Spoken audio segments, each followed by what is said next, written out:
네, 이번 시간은 뉴스CN의 당선자 인터뷰 코너입니다. 매주 월요일과 화요일 21대 총선에서 금배지의 주인공이 된 당선인들과 이야기 나누는 시간 가지고 있는데요. 오늘은 또 MBC 아나운서 출신으로 대통령 비서실 행정관을 거친 다음에 이번에 경기 고양을에서 당선증을 거머쥐는 데 성공한 더불어민주당의 한준호 당선인과 함께 얘기 나눠보도록 하겠습니다. 어서 오십시오. 네, 반갑습니다. 안녕하세요. 먼저 당선 축하드립니다. 축하드립니다. 네, 고맙습니다. 보니까 근래에 와서는 이제 정부 또 이런 정치권 진입하는 데는 쭉 일사불란하게 오셨네요.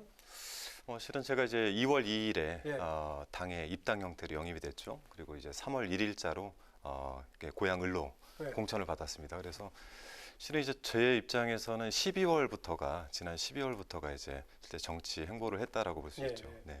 몇십 년 해도 십몇 년씩 해도 실패한 분들도 있는데 쭉 잘 되셨는데 우선 여기저기 인사 다니러 바쁘셨겠네요, 그동안에. 네, 일단 인사도 인사하고 그리고 지역 현안들 그리고 저희가 했던 정책 공약들 관련해서 이제 지역과 같이 논의하는 문제들이 있어서 뭐 이런 부분들이 지금 가장 바쁜 것 같습니다. 당에서 초선 의원들, 당선자들 이렇게 교육도 받고 그랬겠네요. 네, 이제 오리엔테이션이 있었고요. 네, 그리고 이제 뭐 내부에서는 그 공부 모임 같은 것들이 조금씩 조성이 되고 있는데 뭐 그런 이제 모임들 조성과 관련해서 이제 뭐 논의들이 좀 있습니다. 네, 선거라는 무대를 처음 경험을 하신 건데요. 네. 당시에 뭐 안정권으로 분류됐던 선거구긴 하지만 선거구가 좀 유리한 곳이었다 이런 얘기. 네, 첫 도전이라서 긴장이 많이 되셨을 것 같은데요. 실은 뭐 이제 19대 때는 그 226표로 저희가 진 적이 있고요. 20대에는 저희가 900표 차이로 겨우 이기는 데죠. 이번에는 저를 비롯해서 이제 신인들의 도전들이 좀 많았기 때문에 좀 지역구 현안들이 좀 달랐고 이번 저희가 25,000표 이상으로 이겼는데 직전까지도 이렇게 안심을 하진 못했습니다. 네, 저희가 늘 긴장. 예전에 박빙이었는데 이번에는 좀 차이나게 이긴 배경은 뭐라고 보세요? 저는 두 가지라고 보는데 첫 번째는 이제 선거구 획정이 되면서 저희가 이제 백석 1, 2동이라고 하는 주로 일산으로 분류됐던 유은혜 장관님 지역구가 저희 쪽으로 이제 5만. 지리적으로 붙어 있지 않는 것 같은데요. 붙어 있습니다. 붙어 있나요? 네, 대곡역을 중심으로 해서 바로 큰 도로로 붙어 있고요. 그리고 미니 신도시라고 하는 뭐 향동이라든지 삼성 같은 데가 한 17,000세대가 늘었습니다. 지역구 구성이 조금 바뀐 면도 있다. 네네네. 당선 순간에는 어떤 기분이 드셨는지 궁금한데요. 이제 저희가 한 10시 반쯤에 당선이 될 것 같다라는 이제 뭐 생각이 들었고, 실은 이제 6시 반쯤에 있었던 출구조사에서 이미 15%포인트 이상 벌렸기 때문에 뭐 좀 안정권일 것이다라는 생각은 들었는데 덤덤했습니다. 사실 좀 많이 덤덤했고, 선거를 치르는 내내 뭐 여러 가지 했던 공약들 관련해서 또 고민이 좀 많았고 상당히 덤덤했던 것 같습니다. 그 지역구에서 주민들이 이렇게 당선인을 지지한 이유는 무엇이라고 생각하십니까? 뭐 가장 큰 이유는 수도권에서는 저희가 모두 다 그렇게 얘기하는데요. 그러니까 문재인 정부의 안정적인 국정 운영을 바라고 있다. 뭐 이 바람이 가장 컸지 않나라고 생각하고 있습니다. 그동안의 활동 경력을 보니까 다양하대요. 물론 가장 긴 기간은 MBC에서 아나운서로 활동하셨는데. 네네네. 만으로 15년 MBC에서 다녔죠. 다양한 경력을 가지셨는데 어떤 계기로 해서 그랬어요? 보니까 항공사도 잠깐 있었고 또 데이컴의 프로그래머 역할도 했었고 코스닥 증권 시장의 현재 애널리스트. 한국거래소죠. 네네. 그랬네요, 보니까. 네, 거기서 제가 이제 직장 생활 한 20년 정도 했는데 저희가 이제 가장 장점으로 내놓는 것 중에 하나는 실무를 오랫동안 해봤다. 즉 필드를 좀 오래 뛰어봤다. 기존 정치인들과 좀 셈법이 다르다. 라는 게 저희 가장 큰 장점이라고 생각을 하고 있습니다. 그중에 가장 눈에 띄는 이력이 뭐 MBC 아나운서라는 이력이 아닐까 싶은데요. 2003년에 MBC 공채 아나운서 이렇게 입사를 하셔가지고 이명박 박근혜 정부 시절에 그 MBC 파업 당시에 노조 집행부로 활동을 하다가 징계를 받고 사직하신 걸로 이렇게 알고 있는데요.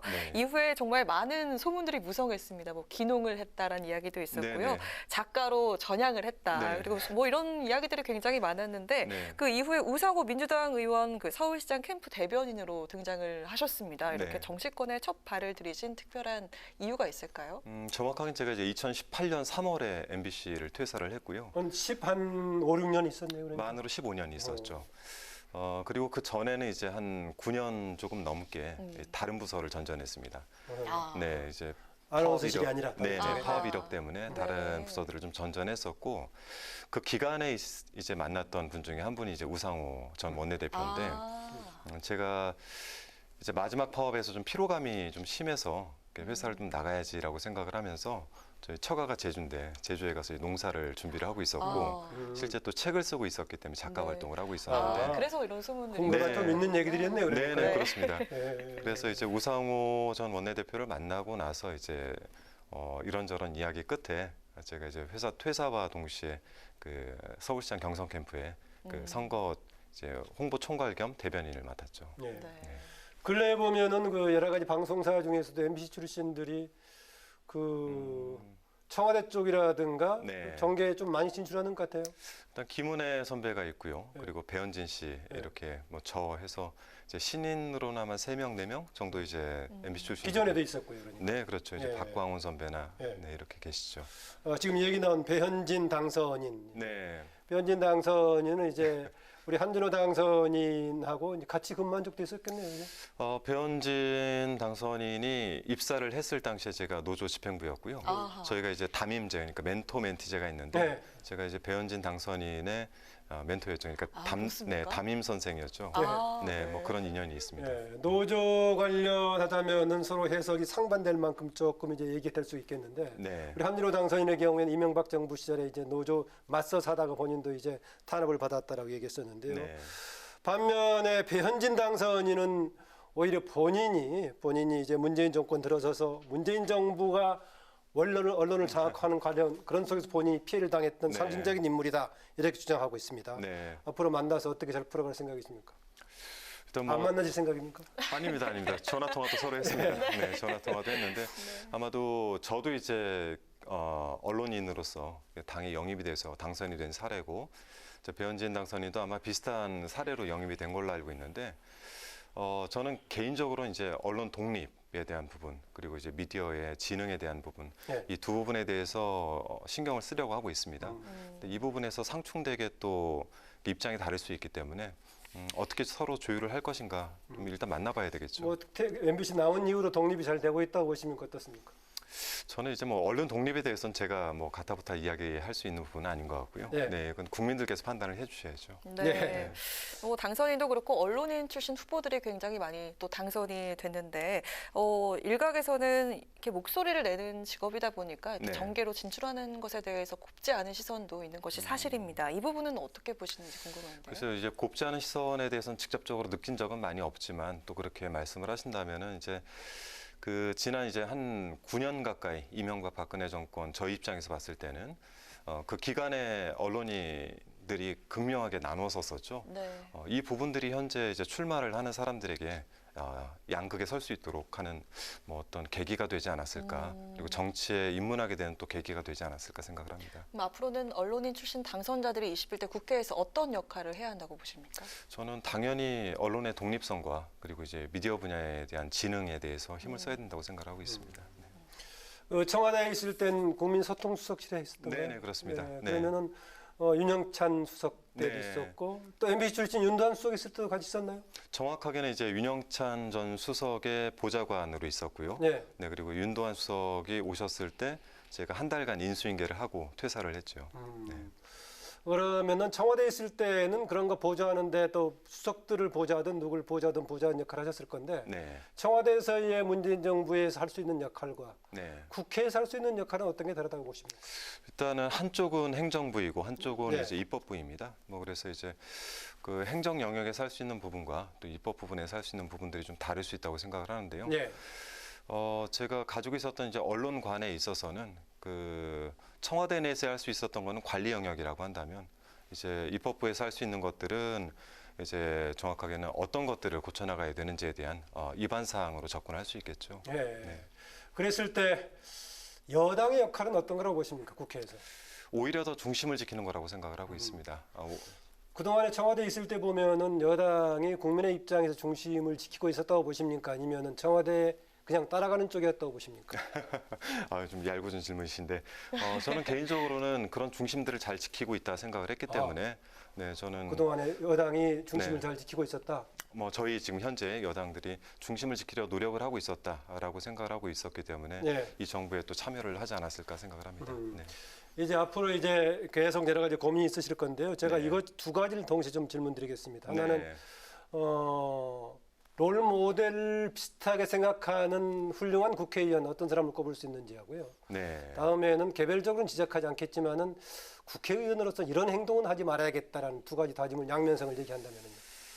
글쎄 둘 다 이제 실명을 거론을 하기는 뒤에 굉장히 건 실명은 어렵고요. 얘기하지 네, 마시고 롤 모델은 해줘도 괜찮습니다. 좋은 거니까요. 일단 롤 모델이라고 한다면은 특정인을 말씀을 드리기 좀 그렇지만 어쨌든 말씀을 드리다 보면 나올 수밖에 없는데 제가 이제 정치에 나서면서 새로운 정치보다는 필요한 정치를 하겠다라는 이야기를 드립니다. 네.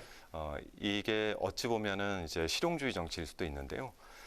저는 정치를 오히려 이제 분배보다는 서비스로 가야 된다는 얘기를 처음 들었을 때 정치에 대한 생각이 좀 바뀌었습니다. 이 이야기를 처음 해줬던 거는 어쨌든 이제 우상호 전 원내대표신데 그래서 저는 이제 정치를 정치적 좀 입문 계기가 되기도 했던. 그렇죠. 네. 그 서비스의 정치라는 단어 하나가 저를 정치에 나오게 한 계기가 됐기 때문에 지금 현재로서는 그런 생각을 저한테 이제 심어주신 우상호 전 원내대표가 제 개인적인 롤 모델이라고 할 수 있죠. 그다음에 이런 정도의 정치인, 이런 국회의원은 안 되고 싶다라는 거. 네, 저희가 이제 가장 그 집권 여당으로서 이야기하는 건 일하는 국회를 만들자라고 하는데 일하는 것보다는 정쟁을 일삼는 국회의원들, 뭐 이런 분들에 대해서 정부에 대한 국민들의 심판들이 있었다고 생각을 합니다. 이번 21대 총선에서. 그래서 이런 것들은 좀 지양을 해야 되지 일반 않나. 국민들의 뭐 여러 가지 주문도 그렇고 구체적인 조사에서도 정쟁을 지향하고 이래라 이렇게 그렇죠. 나오고 있죠. 네, 그렇습니다. 네. 그럼 정쟁이 왜 생긴다고 보십니까? 오늘 어려운 질문 많이 하시는데요. 정쟁이라는 게 결국에는 본인들이 가려는 방향 쪽에 계속해서 이제 마찰들이 생기니까 뭐 이런 부분들에 대해서 이제 정쟁으로 뚫으려는 그런 의도가 있지 않을까라고 생각을 하고 있습니다. 네. 네, 정말 다양한 뭐 이력을 가지신 만큼 네. 21대 국회에서 하고 싶으신 것도 정말 많으실 것 같은데요. 네. 국회에서 활동하고 싶은 상임위가 있다면은 지금 어디를 생각하고 계신지 계속 여쭙겠습니다. 고민은 하고 있습니다. 계속 고민하고 있는데 뭐 첫 번째는 이제 지역에서 제가 출마를 했기 때문에 저희 지역이 창릉 3기 신도시가 생기는 지역이거든요. 그래서 이제 그렇죠. 네. 그래서 이제 국토위라든지 아니면 제가 이제 언론계로 영입이 됐기 때문에 과방이라든지 네. 이런 부분에 대해서는 좀 고민을 하고 있습니다. 아마 이제 제가 질문이 이게 좀 마지막이 될지 모르겠는데요. 당장 지금 구체적인 국회의원의 한 사람으로서 지금 당선자 입장이지만은 네.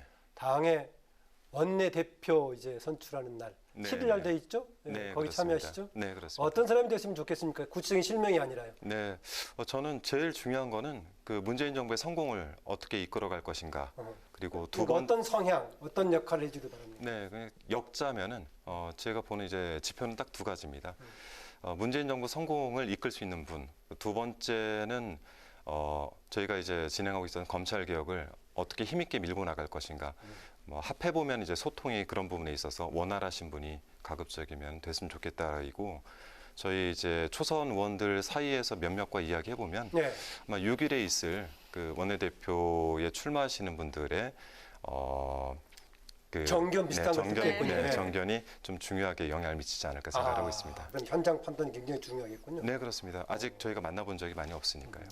네, 이제 곧 새 출발을 하실 텐데요. 네. 앞으로의 의정 활동 계획과 포부 한 말씀 부탁드리겠습니다. 네, 일하는 국회를 만들어 달라라고 하는 국민들의 바람대로 일하는 정치인이 되겠습니다라는 말씀드립니다. 그리고 새로운 정치보다는 필요한 정치를 통해서 정말 여러분께서 바라시는 국회의원으로 정진하도록 하겠습니다. 네.